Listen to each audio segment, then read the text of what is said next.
Bonjour à toutes et à tous, bienvenue dans notre petite salle de classe. Donc aujourd'hui c'est pour un petit travail pour les quatrièmes. Donc nous voulions modéliser l'expérience du souffleur. Donc petit rappel, si je place ici mon flacon dans l'eau, donc il reste de l'air à l'intérieur.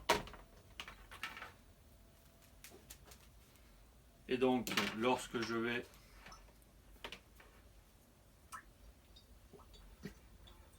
à l'aide de mon tuyau ici,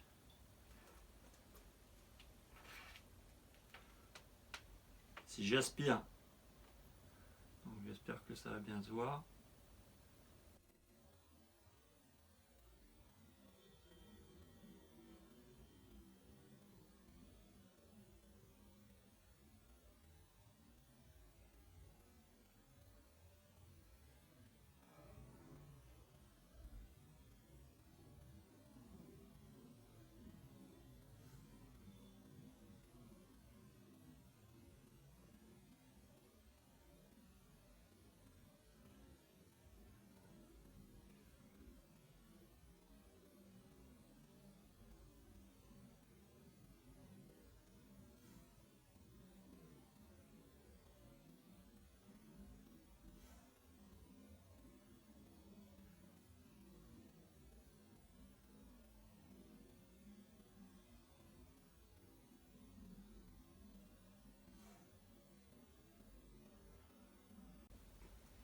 Donc ici j'ai aspiré l'air qui se trouve dans mon flacon à combustion.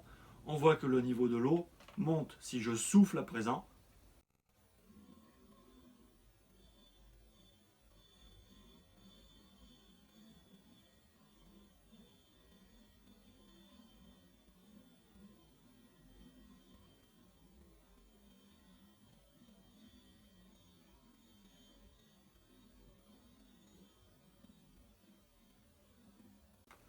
On voit que le niveau redescend.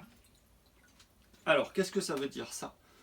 Au niveau de nos particules qui se trouvent, particules de gaz qui se trouvent dans l'environnement de notre expérience.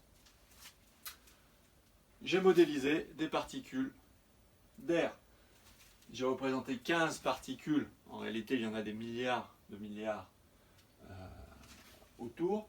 Donc j'ai représenté 15 particules en respectant les proportions des gaz qu'on trouvait dans l'air. Les triangles bleus sont donc les particules de diazote. Les rouges sont celles de dioxygène. 3 pour 15, 12 pour 15, on est bien sur du 80%, 20%. À l'intérieur de mon flacon, j'ai moins de molécules, même si j'en ai aussi plusieurs milliards de milliards. J'ai représenté seulement 10 molécules pour un problème de place, 8 de diazote et 2 de dioxygène. 8 sur 10, 2 sur 10, on est toujours dans des proportions de 80% et 20%. Donc pour rappel, qu'est-ce qui se passe? Toutes ces particules de gaz, elles se déplacent à grande vitesse partout dans l'environnement immédiat. Et lorsqu'elles vont rencontrer une surface, on va dire que ce sont des petites particules qui sont dures, elles vont rebondir. Mais en rebondissant et en frappant la surface, elles vont exercer une toute petite force, une toute petite pression. Une particule en elle-même, globalement, elle n'a pas un effet monstrueux parce qu'elle est très très légère. Par contre, des milliards de particules qui vont frapper les surfaces en même temps, c'est ce qui va créer la pression. Pression atmosphérique ou pression d'un gaz de manière plus générale. Donc quand on est à l'équilibre au début de notre expérience, ici, nos niveaux d'eau sont au même endroit. On a un équilibre entre la pression qui se trouve ici et la pression qui se trouve ici. Le nombre de chocs, globalement, est le même. Qu'est-ce qu'il se passe lorsque je vais aspirer ici de l'air dans mon flacon à combustion? Eh bien, j'enlève des molécules, je les aspire, elles arrivent donc dans mes poumon. Est-ce que j'ai toujours globalement les proportions de l'air qui vont être respectées? Oui. D'accord? Mais du coup, le nombre de chocs ici par rapport à ici, il va diminuer. Donc ici, l'air appuie plus que ici, donc le niveau va monter. Il va monter jusqu'à ce que les molécules ici aient moins de place. Comme elles ont moins de place, elles vont faire plus vite les trajets pour venir rebondir sur la surface. Et la pression ici va redevenir égale à la pression ici. On a un autre équilibre qui se crée.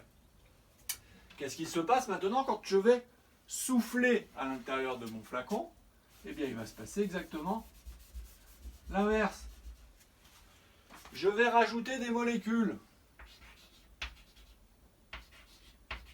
Donc la pression ici augmente puisque je vais avoir plus de choc. Donc le niveau va diminuer, celui-là va augmenter. Et il va diminuer et augmenter jusqu'à ce qu'on ait un équilibre. Je vérifie que je reste dans les proportions de l'air. 4, 6, 8, 10 molécules et je retrouve mon niveau d'avant l'expérience si je fais les choses de manière très précise. Mon modèle, il a une limite importante ici. Quand je souffle de l'air, je n'ai plus la même composition que l'air que j'inspire. Donc sans doute que ma représentation ici, elle est quelque part extrêmement erronée. D'accord? Quand on souffle de l'air, en général, on a une quantité de dioxyde de carbone expiré qui est plus importante. Ce sera intéressant dans un second temps peut-être de réfléchir à tout ça. Donc voilà un petit peu la modélisation qu'on pouvait proposer pour l'expérience du souffleur.